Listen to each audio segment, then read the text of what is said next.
Hola, ¿cómo están? Mi nombre es Laura Martínez del Departamento de Histología y en la clase de hoy vamos a ver el citoesqueleto. El citoesqueleto está formado por tres elementos que son todos ellos filamentos de constitución proteica que acá en la imagen esta están marcados con diferentes marcas para poder visualizarlos, unos en rojo, otros en verde y otros en azul, y ahora después vamos a ir viendo cada uno de ellos. Esta trama tridimensional es característica de las células eucariotas. Los procariotas pueden llegar a tener algún elemento proteico parecido, pero es típico de los eucariotas, y esto es debido a que por su gran tamaño estas células requieren de esta trama proteica que les hace de esqueleto, como lo dice el nombre. Tiene unas características de que se reorganiza continuamente, ¿sí? Y que eso hace que sea dinámico el citoesqueleto. Y otra característica es que va a variar según el tipo celular y también con el estado funcional de cada célula. Se relaciona con funciones de mantenimiento de la estructura y de la forma celular, con los cambios de esa forma celular, con la contracción, que esto es muy importante en las células del músculo, pero también otros tipos celulares tienen esta actividad. En el desplazamiento, es decir, en los movimientos que realizan las células para desplazarse de un lugar a otro, y también en los movimientos que puedan tener las células aunque estén en su lugar. O sea, hay células que tienen sectores móviles para cumplir determinadas funciones. También están relacionados a lo que es el transporte de distintas estructuras dentro de la célula y con el relacionamiento que tiene la célula con otras células o con componentes extracelulares. Por último, es muy importante también para la división celular. Estos distintos elementos del citoesqueleto, estos tres que decíamos, tienen en común que están conformados por una proteína, tienen un componente principal que es el que forma su estructura, y por otro lado tienen proteínas accesorias o asociadas que cumplen diferentes funciones.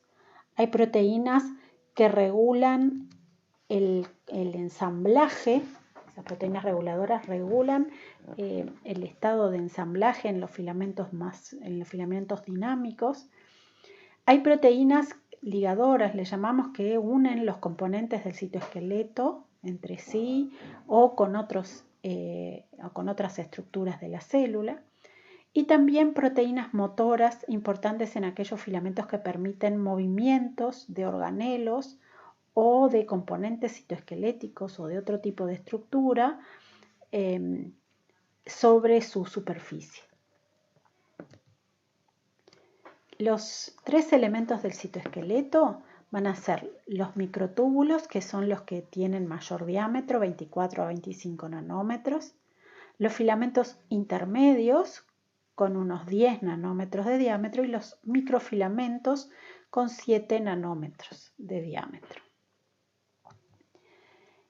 La proteína principal de cada uno de estos elementos van a ser las tubulinas alfa y beta para los microtúbulos, una familia de varias proteínas fibrosas para los filamentos intermedios, que esto depende del tipo celular, y lactina para los microfilamentos. Estos, como ven acá, esta imagen de la célula que les había mostrado al principio, que tiene los tres colores superpuestos, acá está separada en sus canales para que se visualice mejor o tener otra impresión de cómo es la distribución de los distintos filamentos dentro de la célula, ¿sí? Entonces miren cómo los microtúbulos parecen como irradiar desde el centro de la célula hacia afuera.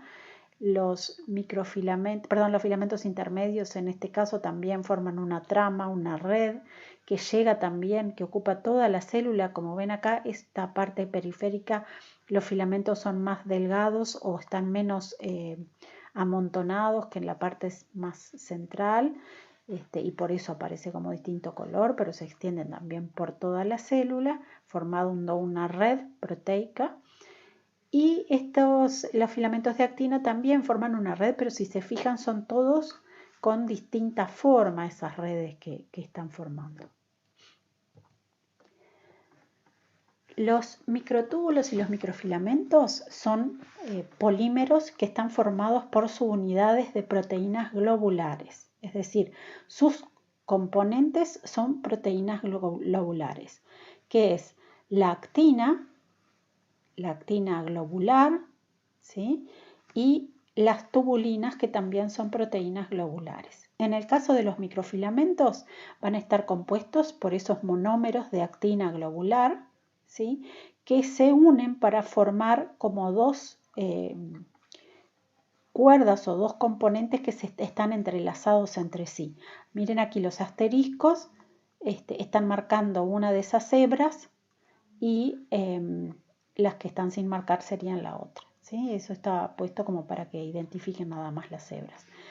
En el filamento hablamos de actina F, ¿sí? Pero los monómeros son de actina G y la actina es una proteína de tipo globular. En el caso de los microtúbulos, las subunidades están formadas por un dímero, por dos moléculas, una de tubulina alfa y otra de tubulina beta, ambas ellas proteínas globulares. Otra característica que también es común, además de estar formados por subunidades globulares, es que los microtúbulos y microfilamentos son dinámicos. Esto significa que pueden crecer y pueden acortarse, crecen agregando subunidades y se acortan perdiendo subunidades, de manera que va a haber un equilibrio entre el estado polimerizado y el estado libre, ¿sí? Esto va a depender, por ejemplo, si se hace in vitro, se ve esa como inestabilidad, se habla de una inestabilidad dinámica que implica que los filamentos continuamente se están alargando y acortando. Pero en la célula, ahora después vamos a ver que este equilibrio va a variar según el tipo celular y según el estado fisiológico. Esta es la anterior, disculpen. Y lo que les quería comentar acá es esto de que son estructuras polares, tanto microtúbulos como microfilamentos. Esto significa, algo es polar cuando tiene dos partes que son distintas, ¿no? O sea, esto significa para estos elementos del citoesqueleto que hay un extremo diferente del otro, ¿sí? En ese equilibrio, en esa inestabilidad dinámica que tienen los filamentos, la adición de subunidades es más probable en uno de los extremos que llamamos extremo más, ¿sí? Y es menos probable en un extremo que llamamos el extremo menos, ¿sí? Lo mismo para los microtúbulos. En el caso de los microtúbulos in vitro, se ha visto que hay una concentración crítica, o sea, si es alta la concentración de subunidades, acá en la actina se requiere ATP, en la tubulina es GTP. Cuando hay una concentración alta de subunidades, eso hace que estas subunidades se ensamblen, ¿sí? Se ensamblan y van adicionándose al extremo más.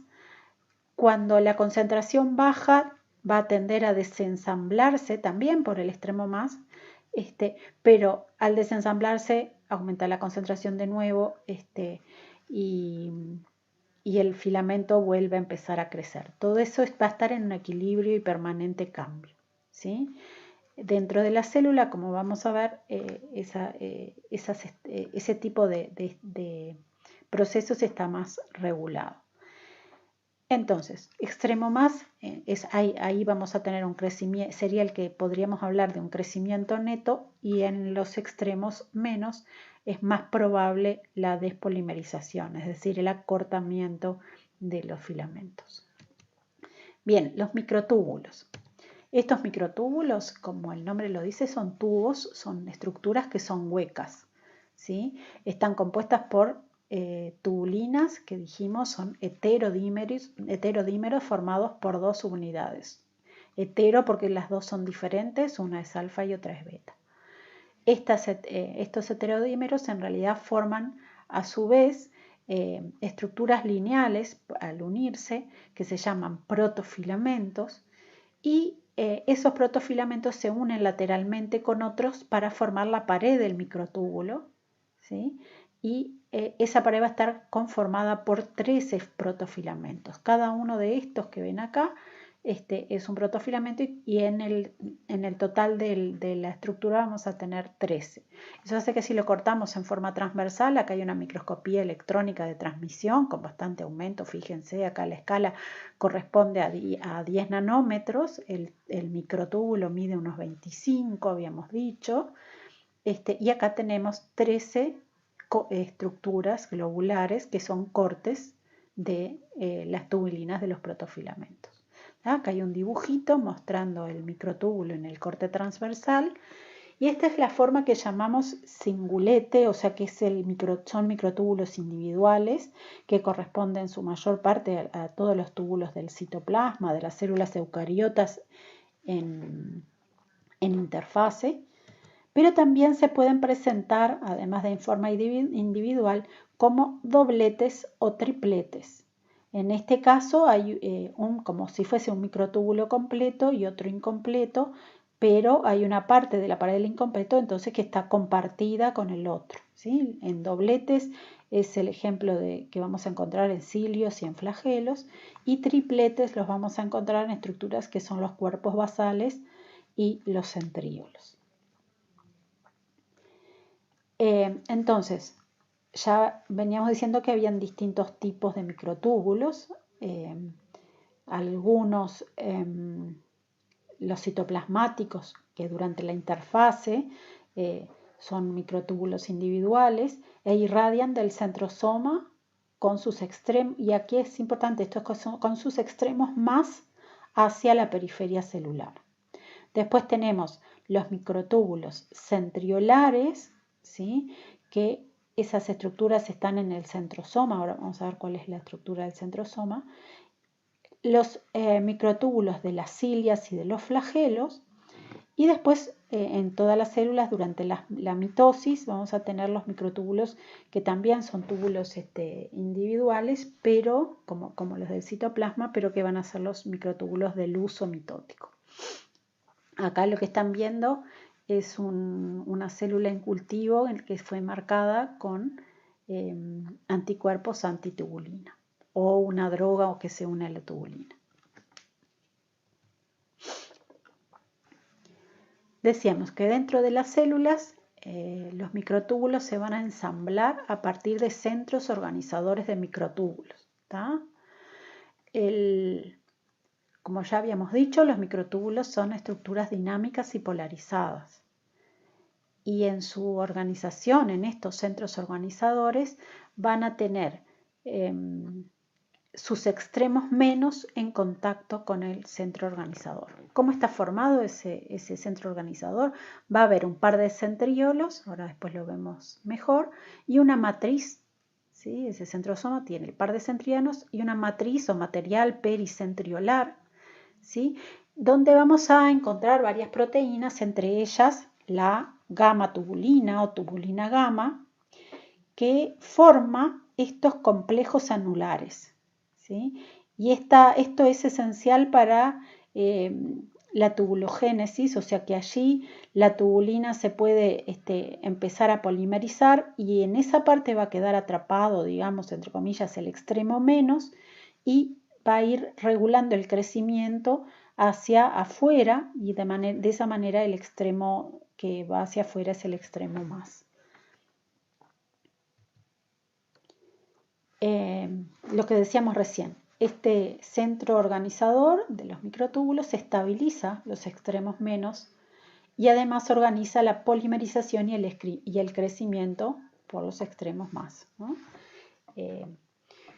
En una célula interfase habitualmente el centrosoma se localiza cerca del núcleo y desde allí irradian los microtúbulos, ¿tá? El centrosoma, entonces, es o centro celular, es el sitio donde está el organizador de microtúbulos en las células en interfase. Algo similar ocurre en las neuronas. Acá hay una diferencia en que, o sea, también los microtúbulos están con su extremo menos en este centro organizador. En el axón tenemos la polaridad típica y con el extremo más hacia la periferia, hacia afuera, pero en las dendritas los microtúbulos se desprenden a veces y puede haber microtúbulos con los extremos cambiados. Hay con extremo menos hacia el soma y más hacia la periferia, que es lo que hay habitualmente, pero también pueden haber microtúbulos en el otro sentido. Cuando la célula entra en mitosis, previo a la división, el centrosoma, ¿sí? El centro organizador se va a dividir, se duplican los centríolos y todo, y se forman dos centrosomas o centros organizadores en este caso, que van a conformar el uso mitótico, ¿sí?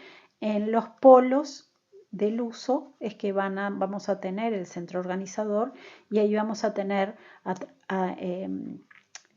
dispuestos los extremos menos de los microtúbulos y de ahí van a irradiar y sus extremos más van a ser libres y van a ser los que van a contactar con los cromosomas. En el caso de los cilios y flagelos vamos a tener sus extremos menos localizados en el cuerpo basal y los extremos más hacia la periferia. Ven que en la mayor parte de los casos el extremo más va hacia la periferia.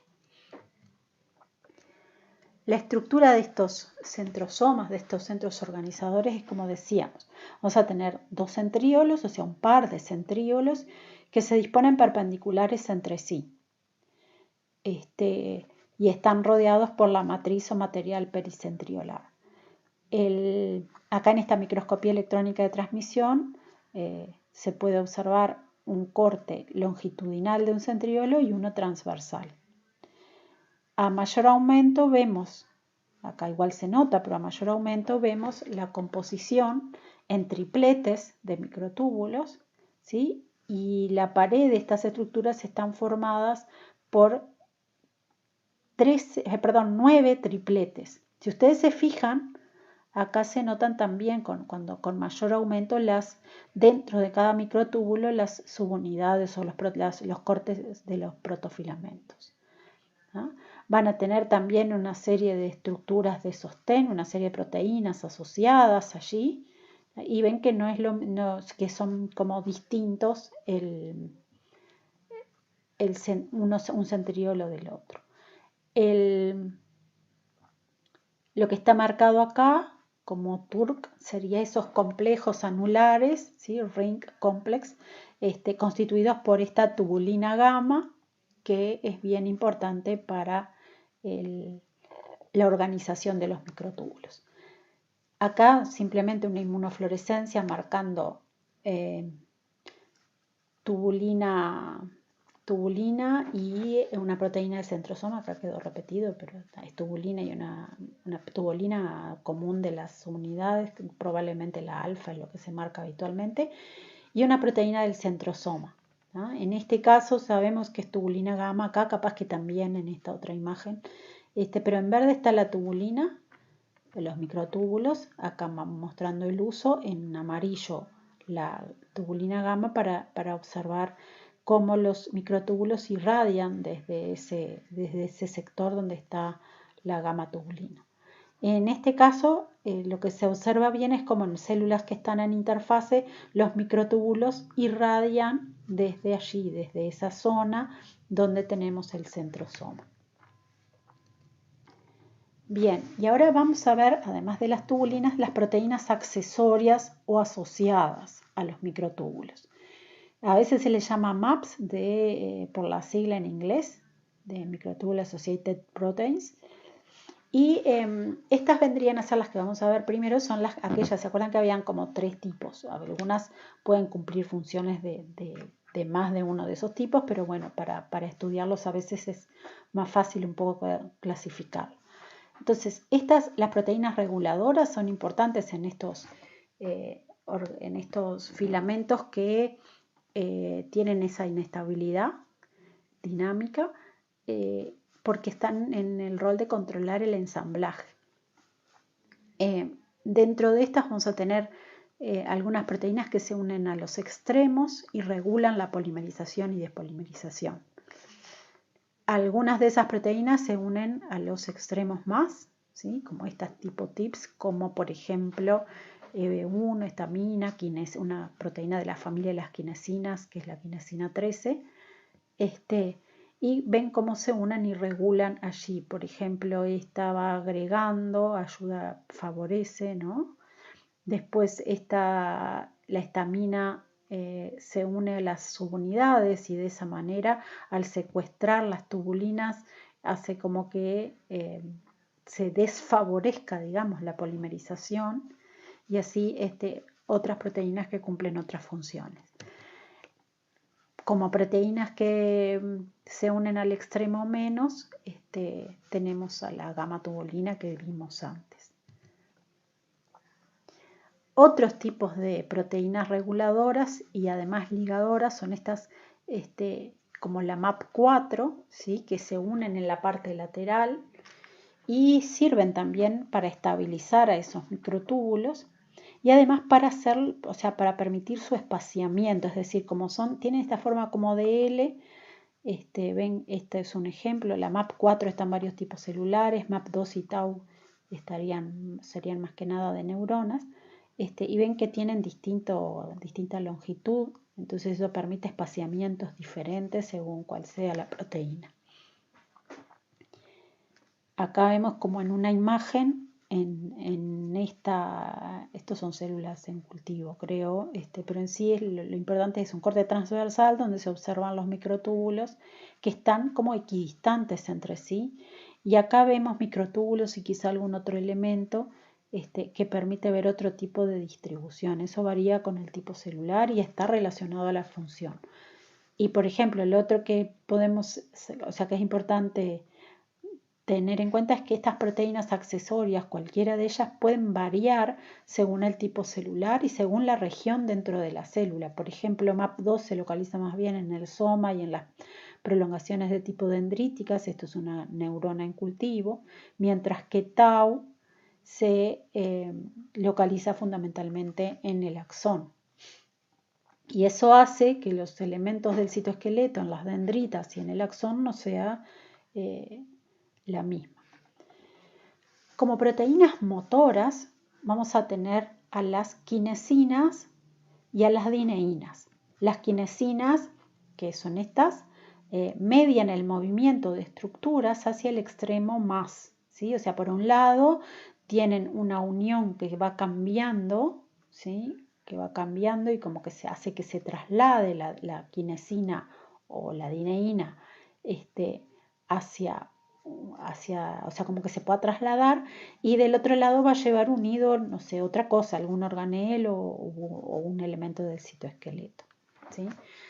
Entonces, quinesinas hacia el extremo más y dineínas la misma función, se trasladan sobre la superficie del microtúbulo, pero hacia el extremo menos.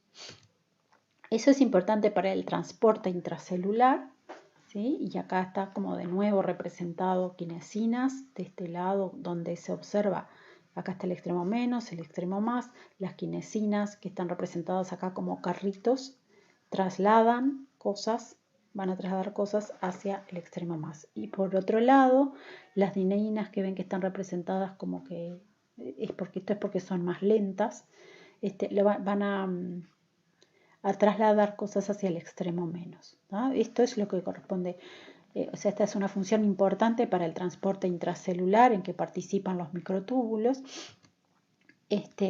y como ven acá, favorece también la organización, la distribución diferencial de los organelos dentro de la célula. Por ejemplo, acá en las figuras de abajo tenemos el citoesqueleto de microtúbulos marcados con la tubulina marcada, y en la parte de arriba vemos, acá este de la izquierda es el retículo endoplásmico, que si se fijan tiene una distribución parecida, y acá el complejo de Golgi, que está localizado más en un determinado sector, que es lo que se ve acá en el esquema. Los microtúbulos acá en verde, el complejo el retículo endoplásmico acá en celeste, ven cómo sigue la misma distribución que los microtúbulos. Por otro lado, el complejo de Golgi tiene otra localización. Eso implica que hay diferentes proteínas que participan en el movimiento de uno y en el anclaje del otro para que el de Golgi no se distribuya en otro lado. El Golgi en general en las células lo vamos a ver cercano al centrosoma y el centrosoma cercano al núcleo. El sitio hacia el sector del núcleo donde se localiza el centrosoma va a determinar un tipo de polaridad celular. Este transporte intracelular es bien importante en varios tipos celulares, pero sobre todo en las neuronas, donde las prolongaciones de tipo, sobre todo los axones, pueden tener grandes longitudes, desde centímetros hasta casi 1 metro o más de 1 metro en algunos casos. Y en esos casos se cobra mucha importancia el transporte intracelular, que permite trasladar organelos, mitocondrias, otro tipo de estructuras hacia la terminal del axón y también a través de las dendritas desde el cuerpo celular o hacia el cuerpo celular. Desde el cuerpo celular hacia afuera por las quinesinas y el transporte retrógrado, digamos, mediado por dineínas.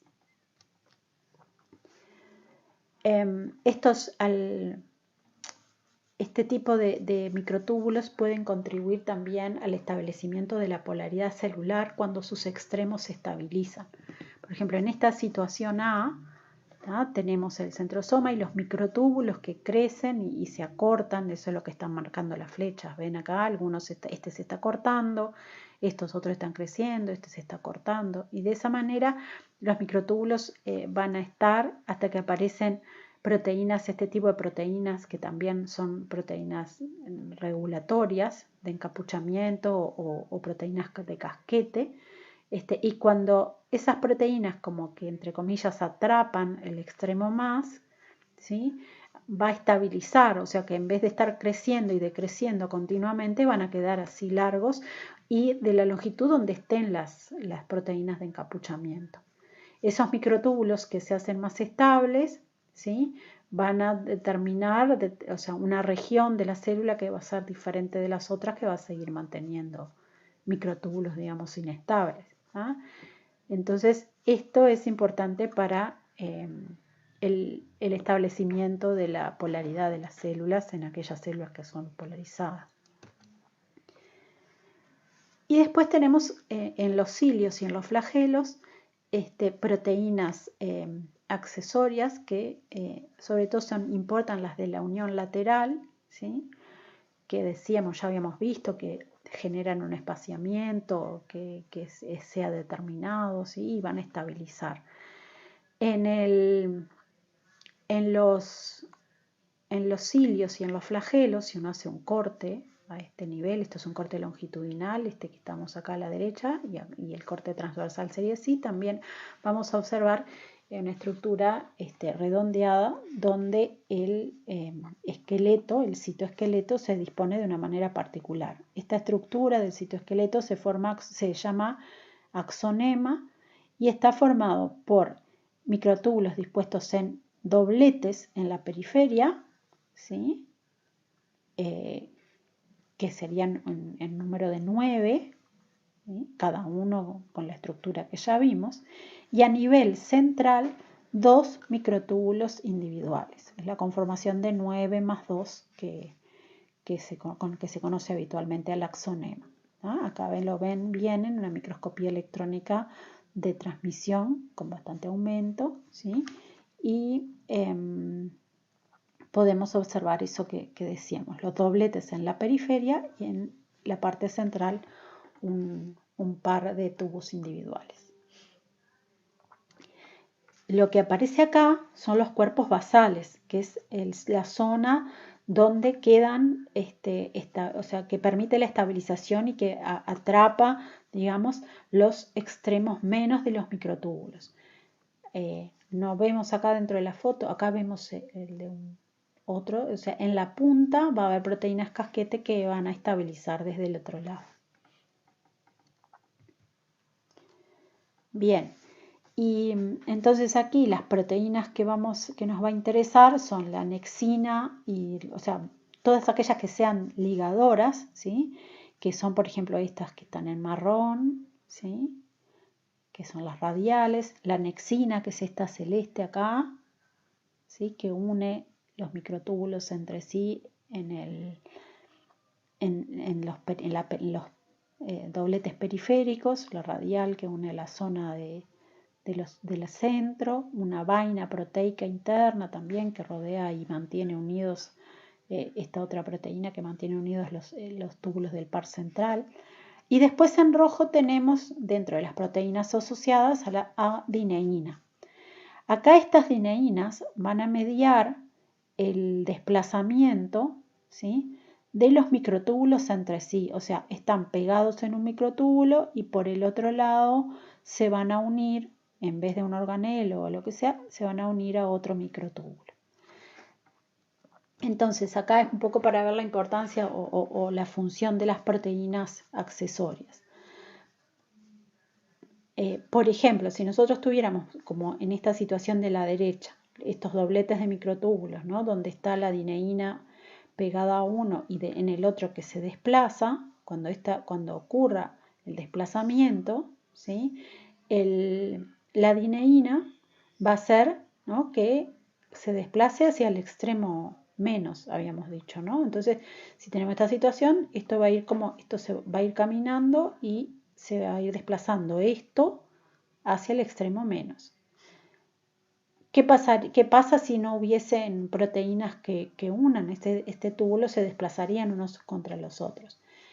Como tenemos esas proteínas de unión, fundamentalmente en este caso participan las anexinas, cuando ocurre ese desplazamiento de uno sobre el otro, como están unidos, no se pueden desplazar y lo que va a ocurrir es la incurvación. O sea que el sistema se arquea y eso va a generar el movimiento, en los flagelos o cilios normales, va a generar el movimiento de incurvación que permite el batido ciliar o el movimiento de los flagelos. Entonces, las funciones en que participan los microtúbulos es en el establecimiento de la forma particular y en la polaridad, tanto morfológica como funcional, en movimientos celulares que ya vimos, sobre todo el transporte intracelular de vesículas y orgánulos por el citoplasma, en el mantenimiento de la localización de los organelos en su lugar, como vimos, constituyen parte de los centríolos celulares que están en el centro organizador de microtúbulos. No lo vimos en particular, pero van a participar, como participan en los movimientos de otros organelos, en el movimiento de los cromosomas y las cromátidas durante la mitosis y la meiosis. Y lo que ya vimos es que forman el axonema de cilios y flagelos. Una cosa que me olvidé mencionarles es que el cuerpo basal, que es lo que aparece en este sector y que organiza a los microtúbulos ciliares, es similar en su estructura a lo que vimos del centro celular, o sea, va a ser 9 tripletes, ¿no? O sea, todos los centros organizadores cuando tienen o sea, esas estructuras, que en este caso es cuerpo basal, van a tener también una estructura de tripletes los túbulos. Bien, esto es simplemente un resumen de lo que ya vimos, ¿no? O sea, proteínas reguladoras, ligadoras, lo mismo que estaba al principio para todos los elementos, acá se los puse para los microtúbulos en particular y no nos vamos a detener, ya las mencionamos.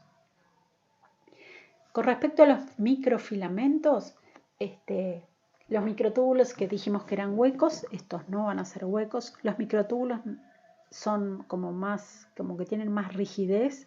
Estos son fibras más finas y flexibles, ¿sí? Formados, como ya dijimos, por dos hebras enrolladas entre sí, que cada una está formada por monómeros de actina globular.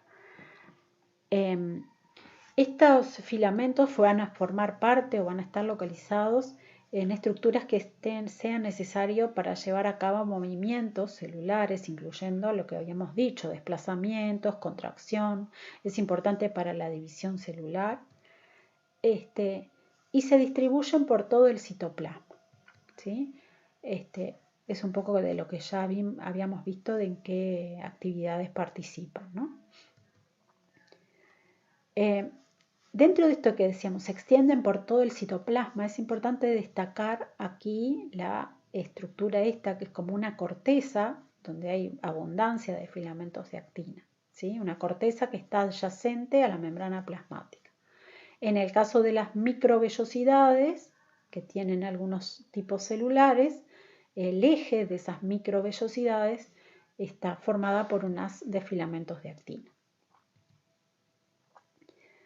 Para que la célula pueda desplazarse, esto acá en amarillo más fuerte es el sustrato, acá se observa la corteza de actina, o sea, lo que está en la periferia, y como una célula que se va a desplazar va a extender una estructura que se llama lamelipodio, que va a ir adhiriéndose al sustrato. Ahora vamos a ver. También la célula, cuando está sobre un sustrato, mantiene uniones con ese sustrato, ¿sí? Que se llaman contactos focales. En el caso de que la célula se empieza a trasladar, se genera una protrusión, que es un lamelipodio, que está dado por la polimerización de actina, ¿sí? En el extremo más, y que va a determinar la protrusión de ese lamelipodio, ¿sí? O sea, en el resto de la célula va a haber movimiento de la actina no polimerizada hacia ese sector donde la célula se está trasladando, ¿no? En un momento hay una unión, ¿sí? Una unión al sustrato, ¿sí? A nivel de formación de otro contacto focal, y va a haber una tracción, o sea, como que se tironea, ¿no? O sea, acá va a haber una contracción mediada por miosina en el extremo opuesto hacia donde la célula se está migrando, ¿no? Y después va a haber, de nuevo, ven que acá se quedó este contacto focal, ¿sí? Y va a haber una protrusión de nuevo y el ciclo se va repitiendo. Estos contactos focales que presentan los que están más atrás, digamos, se van a ir desarmando, o sea, que también allí participa la actina, y esto implica una polimerización y una despolimerización permanente y en distintos sitios en forma regulada. Esto es más o menos lo mismo, pero visto desde otro lado, una microscopía electrónica de barrido para mirar en volumen. Hacia aquí sería el desplazamiento. Acá tenemos la zona con los lamelipodios, ¿sí? Y también estos filopodios más pequeñitos, ¿sí? Y allí la actina se dispone en haces en diferentes formas. Y acá lo otro que está mostrando es esta zona de fibras de tensión, que son los haces contráctiles que permiten la retracción después que la célula logró un contacto focal nuevo por medio de su lamelipodio. Y estas son lo que estábamos viendo de recién en la formación del lamelipodio, filopodios y fibras de tensión. A nivel de las microvellosidades, la formación de la presencia de estructuras de microfilamentos en la corteza celular. Acá formando un cinturón, todo en la parte lateral de la membrana, que participa de un tipo de uniones. Y también acá en esta parte de abajo, como los filamentos de actina participan en los cambios de forma que tiene la célula en la región donde va a ocurrir una fagocitosis, en el movimiento de las vesículas proveniente de la endocitosis, y también acá está representado el anillo contráctil que ocurre hacia el final de la mitosis y que permite lo que sería la citocinesis, es decir, la separación del citoplasma de las células. Acá en la micrografía electrónica de barrido que tenemos acá, vemos las microvellosidades. No se alcanza a ver mucho, quizá en esta parte, el haz de filamentos de actina que aquí en esta región se entrelaza con esta red que es más reticular, digamos, en las microvellosidades son haces más rectos. Acá forma una red en la zona esta que corresponde a la corteza. Y acá otra vez de nuevo mostrando una célula que se está trasladando, ¿sí? Filopodios, estos pequeñitos que aparecen ahí, está este borde conductor donde está el lamelipodio, y los filamentos de actina en el resto serían estas fibras de tensión, ¿sí? Que permiten la contracción, digamos, y tensionan a la célula para que pueda permitirse el traslado. En relación a las proteínas accesorias, vamos a también tener todos los tipos. Vamos a tener el equilibrio entre los monómeros de actina y los filamentos, ¿sí? Y esto va a estar regulado por proteínas que van a estabilizar los extremos, como habíamos dicho, que pueden ser de nucleación o proteínas de encapuchamiento, o proteínas que secuestran monómeros y eso hace que no estén disponibles para que los filamentos crezcan. Después también hay una serie de proteínas que regulan fragmentando o uniendo, formando uniones entre los filamentos con enlaces que pueden ser cruzados, proteínas de encapuchamiento o también enlaces en el sentido lateral que permite la formación de haces como en una microvellosidad, por ejemplo, o en los filopodios. Proteínas que permiten movimientos de los filamentos entre sí o de otras estructuras respecto a los filamentos, y otras proteínas de fijación lateral de estos filamentos. Entonces, dentro de las proteínas que regulan el ensamblaje y desensamblaje, o sea, la adición de las actinas globulares al filamento, vamos a tener la cofilina, la profilina y la timosina, que aquí está marcada en azul las tres proteínas. Vamos a tener también como proteínas reguladoras proteínas de encasquetamiento como la tropomodulina o la CAP-Z que se unen a distintos extremos bloqueándolos. Y después tenemos estas proteínas que unen lateral, ¿tá? Las proteínas ligadoras. Unen los filamentos entre sí o con la membrana u otras estructuras. Por ejemplo, la fimbrina es una proteína que une filamentos de actina en las microvellosidades y permite este tipo de unión que hace que se formen haces de filamentos paralelos. Lo mismo ocurre con esta otra proteína que es la alfa-actinina, que en las células en el citoplasma generan este tipo de fibras de tensión, ¿sí? También que son haces paralelos.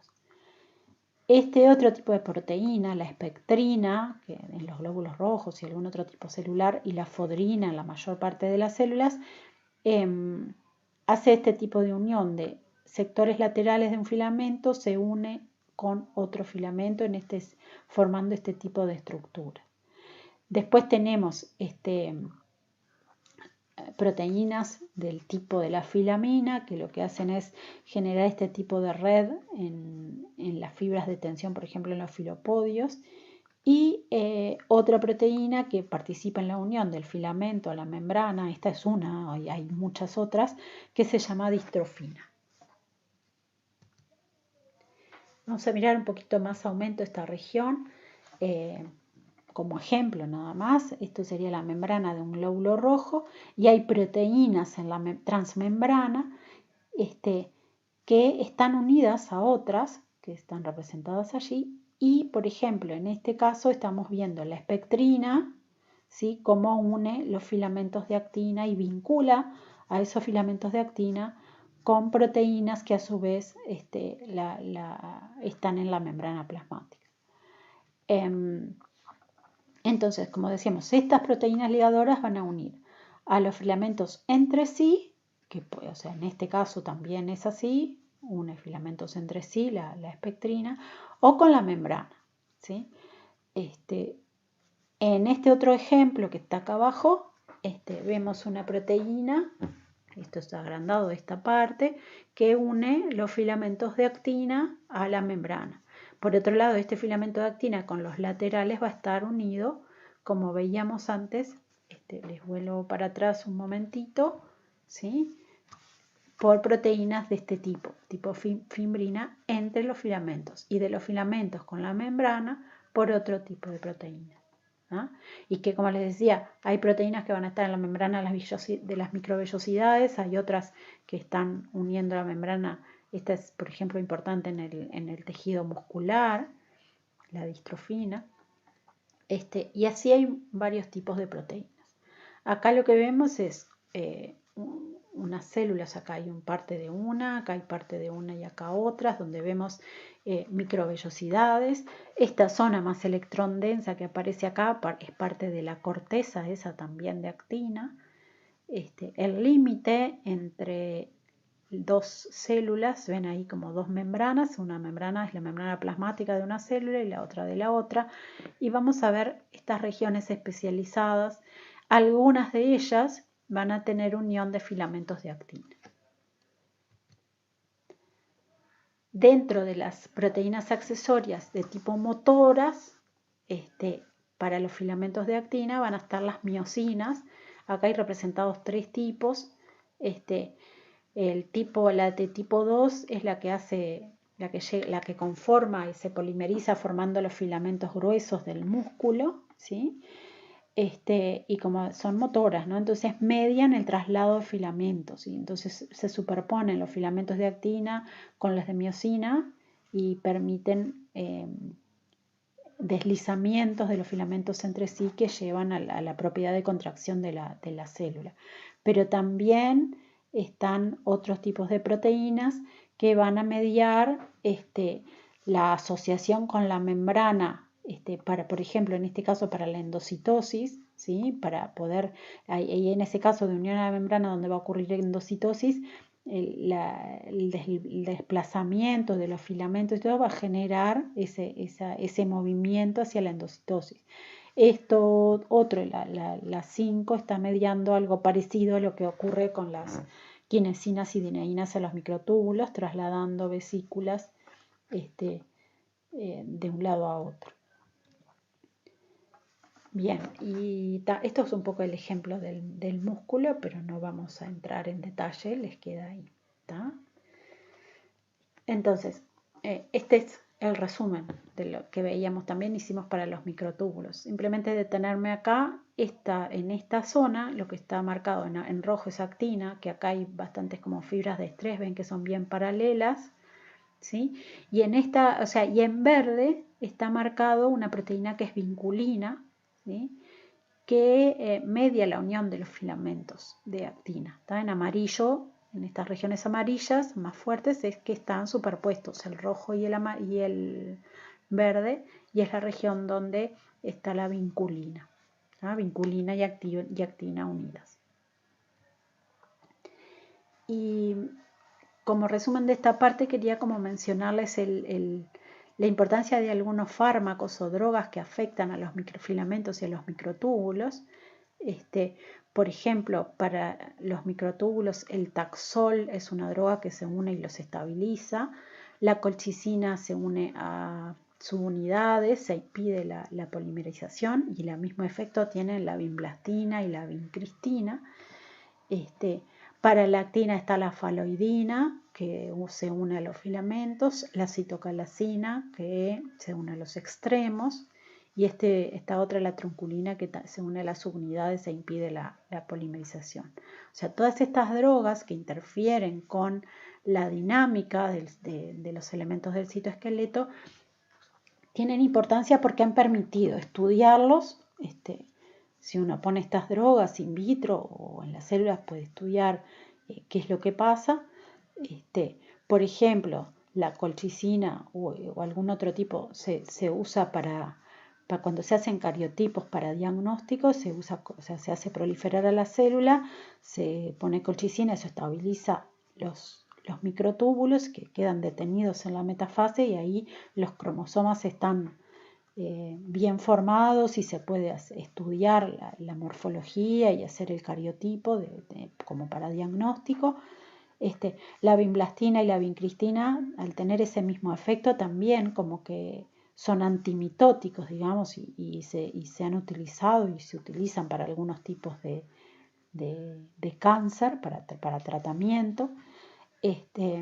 La faloidina, por ejemplo, se usa mucho unida a algún fluorocromo para detectar dónde están localizados los filamentos de actina.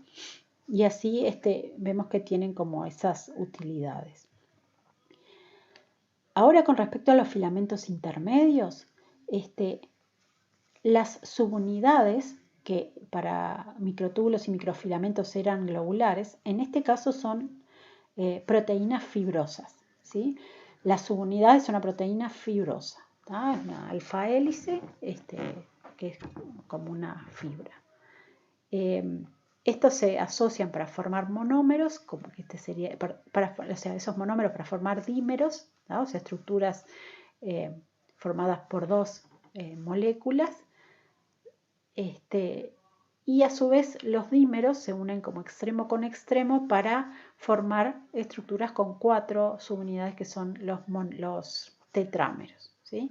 Esos tetrámeros, perdón, en este caso se asocian en lateral y acá sí con extremo, o sea, término terminal para formar una cuerda, que son los protofilamentos, y a su vez esas hebras, ¿sí? Se unen a su vez más en sentido lateral y a lo largo para formar un filamento intermedio, ¿sí? Con cada hebra como retorcida entre sí, bien como en una cuerda que tiene 10 nanómetros de diámetro, más o menos. Estos filamentos intermedios tienen la particularidad de que las proteínas que forman sus subunidades son diversas y varían entre los distintos tipos celulares, ¿sí? Acá en esta imagen se ve una inmunofluorescencia para 2 proteínas de filamentos intermedios, ¿ah? Una para filamentos intermedios del citoplasma, que es la queratina, y otra que es la lamina, es contra una de las laminas, que forman parte de la lámina nuclear, que a su vez es parte de la envoltura que rodea el núcleo. Entonces esto es un poco lo que decíamos. Hay una red de filamentos en el citoplasma y también está la red en la lámina nuclear. Otra característica es que estos filamentos no son polares, o sea, sus dos extremos son parecidos y no requieren de ATP o GTP para su polimerización. Entonces son estables, su recambio es lento, o sea, no son muy dinámicos. Y por lo tanto la función motora, que depende de ese dinamismo de los filamentos, de los microfilamentos y microtúbulos, no tendrían una función de ese tipo, sino que su función es principalmente dar estructura y también dar resistencia.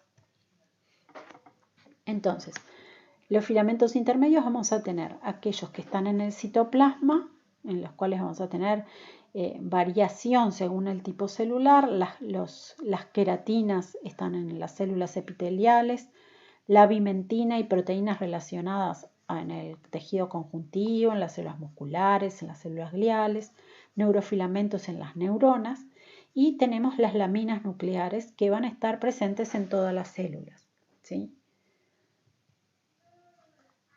Esto es un poco para que vean la clase. En el último lugar teníamos las laminas, que un poco las mencionamos y ahora enseguida las vemos bien.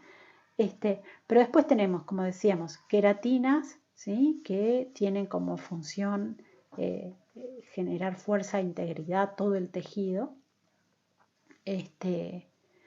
La desmina, GFAP y vimentina, o sea, todas proteínas relacionadas a la vimentina que están presentes en la glía, en las células de origen mesenquimatoso, como muchas de las células del conjuntivo, y las células musculares, y en este caso de las células musculares van a dar como una integridad, una protección a los componentes contráctiles del citoesqueleto. En el caso de las neuronas, los neurofilamentos son muy importantes para el mantenimiento de la forma, sobre todo el mantener la estructura y estabilidad del axón. Y bueno, y las láminas las vamos a ver enseguida.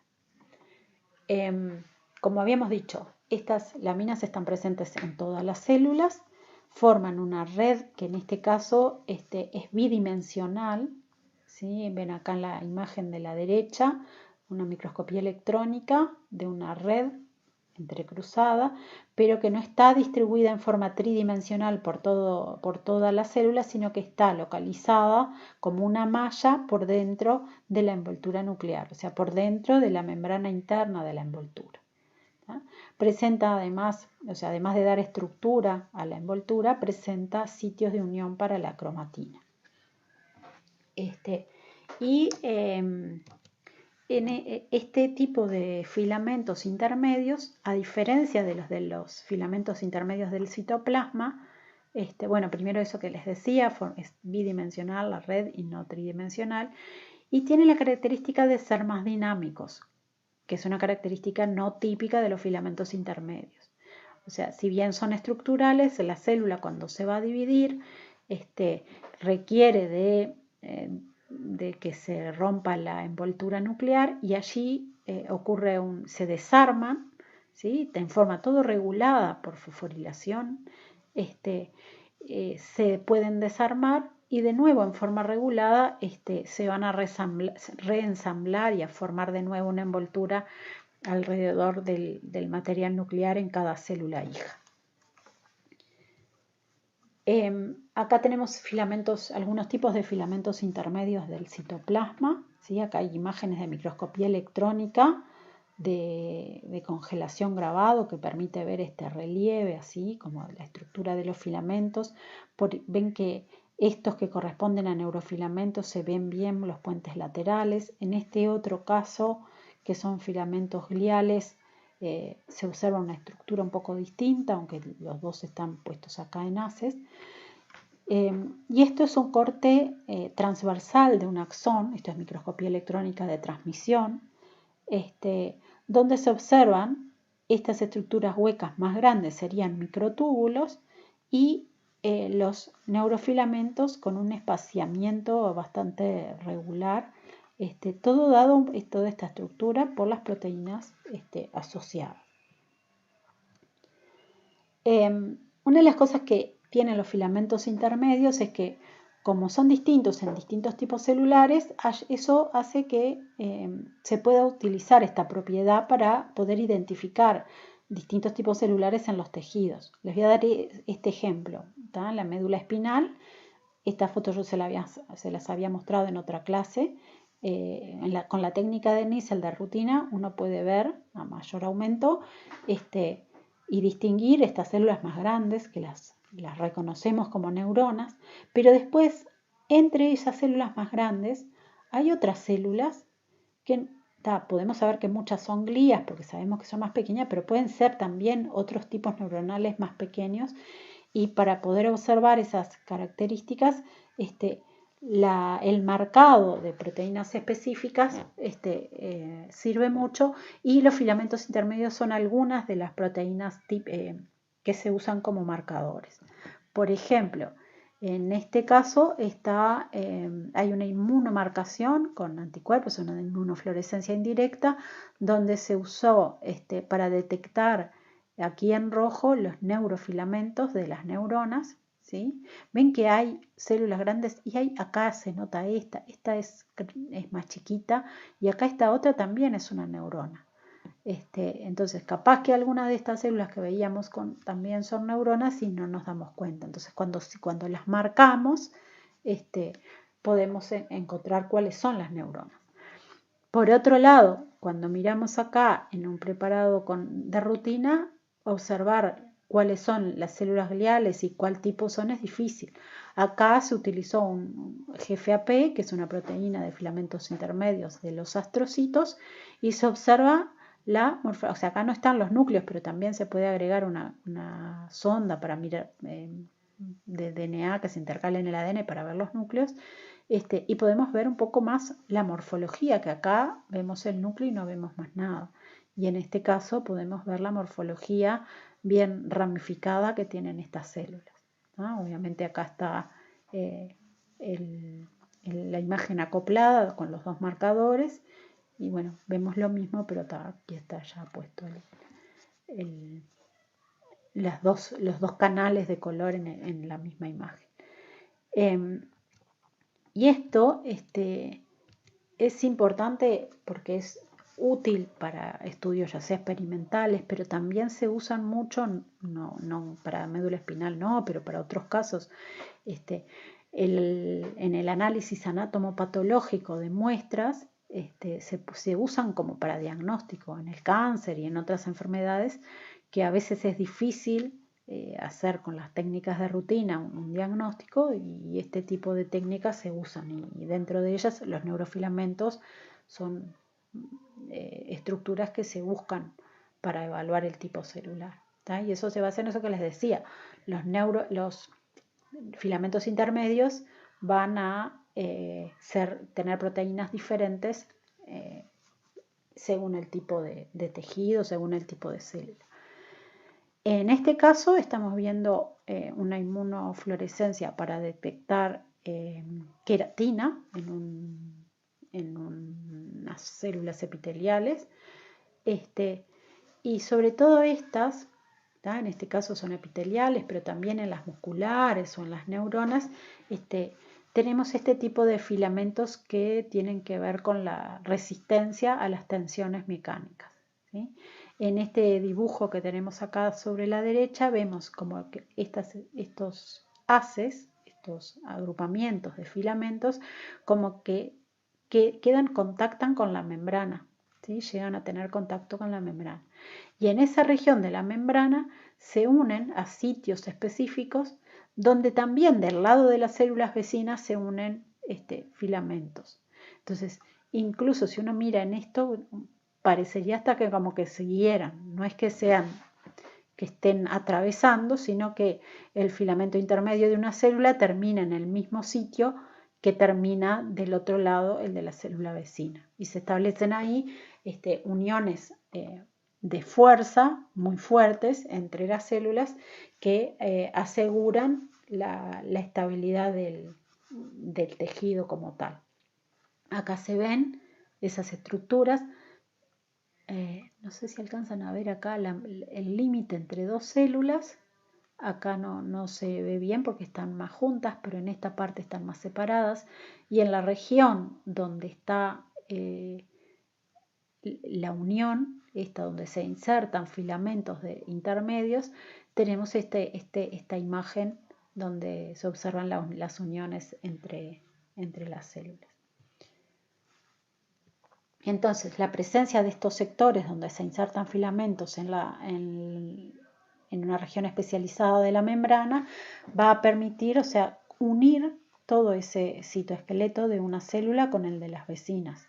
Y eso va a permitir la resistencia a las tensiones. Acá lo vemos en esta imagen más simplificada, pero lo mismo. Acá los filamentos en azul se unen a esos sitios especializados, tanto en la membrana que está en contacto con células vecinas como en la membrana que está en contacto con elementos extracelulares. Y esas regiones especializadas donde ocurre como donde se insertan filamentos intermedios, va a tener este aspecto con microscopio electrónico que está dado porque allí hay un agrupamiento de determinadas proteínas transmembrana que se unen a esta zona donde está esta zona como un disco de color rojo acá, que es como una placa proteica, y allí se van a unir, ven, como en sentido lateral los filamentos intermedios. Acá en la imagen de microscopía electrónica ustedes parece como que terminan ahí, pero en realidad es como que pegan la vuelta, digamos, y generan, como está representado acá, en esta imagen de la derecha, como que pegan la vuelta y son como todo un citoesqueleto continuo dentro de la célula, y ese citoesqueleto continuo se une fuertemente a estas regiones de la membrana. Entonces, estas uniones van a tener una proteína transmembrana que se une a proteínas transmembrana en la célula vecina. Esas proteínas transmembrana del lado externo interactúan entre sí, y del lado interno se unen con proteínas de esta placa, ¿ah? Y a su vez los filamentos intermedios se unen a la placa, ¿ah? Pasa algo parecido en las zonas donde la célula contacta con la matriz extracelular. Ahí hay también proteínas transmembrana especializadas y acumuladas en esa región, que se unen afuera a elementos de la matriz extracelular y del lado interno a una placa donde se insertan también filamentos intermedios, ¿no? Estas estructuras se llaman desmosomas, las que unen células vecinas, y hemidesmosomas, las que unen a la matriz extracelular, ¿no? Y las proteínas que están en estas placas son proteínas de las de tipo ligadoras, ¿sí? Las que unen los filamentos entre sí o con las membranas. Y las que están en las placas las vamos a llamar genéricamente las plaquinas, pero hay varios tipos, ¿sí?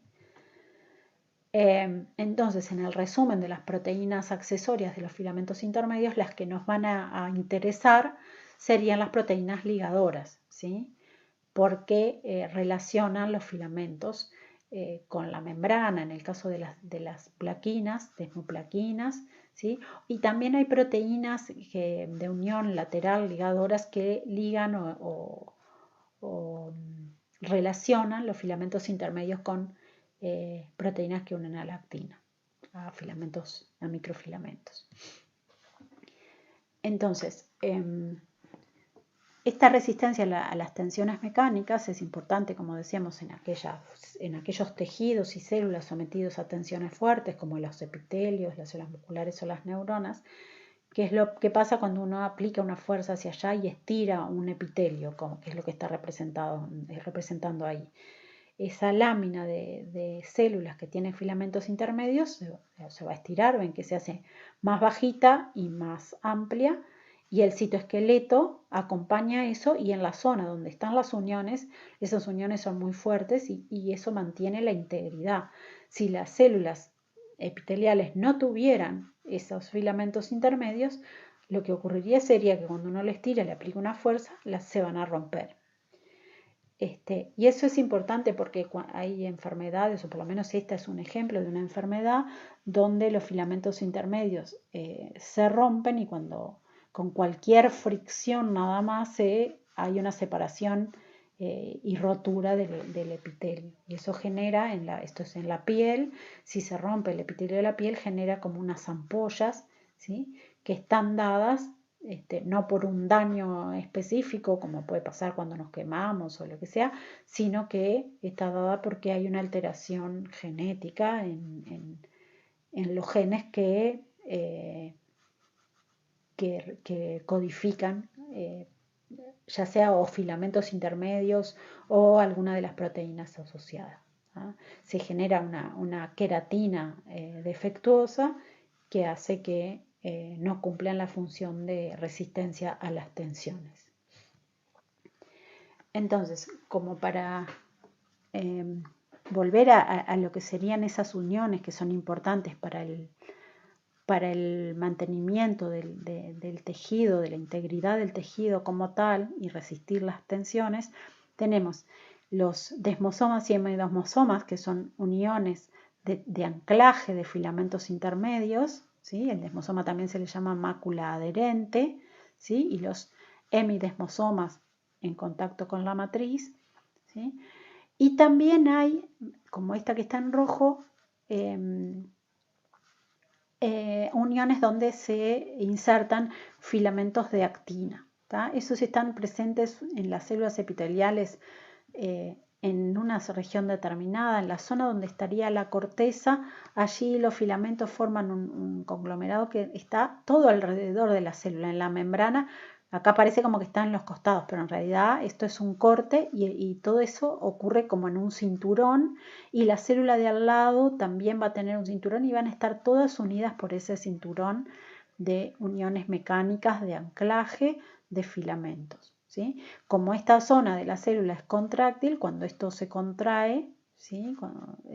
Esta unión impide que las células se separen, y favorece que todo el tejido como tal se pueda incurvar, que eso es importante en algunos tipos de células o en algunos procesos que llevan a la formación de los órganos durante el desarrollo, por ejemplo.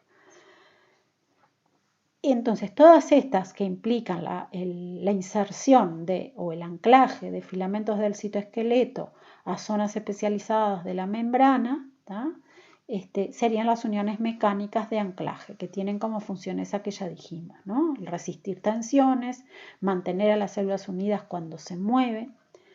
Por otro lado tenemos, y esto ya no es de citoesqueleto, pero así completamos el tema de membrana, las uniones de tipo ocluyentes y aquellas uniones que se llaman comunicantes.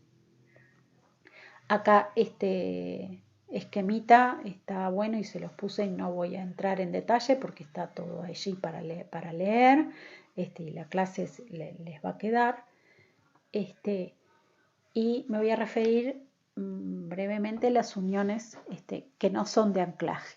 Las uniones ocluyentes, o sea, su función se basa en la presencia en las membranas que entran en contacto de unas hebras proteicas formadas por proteínas transmembrana, ¿sí?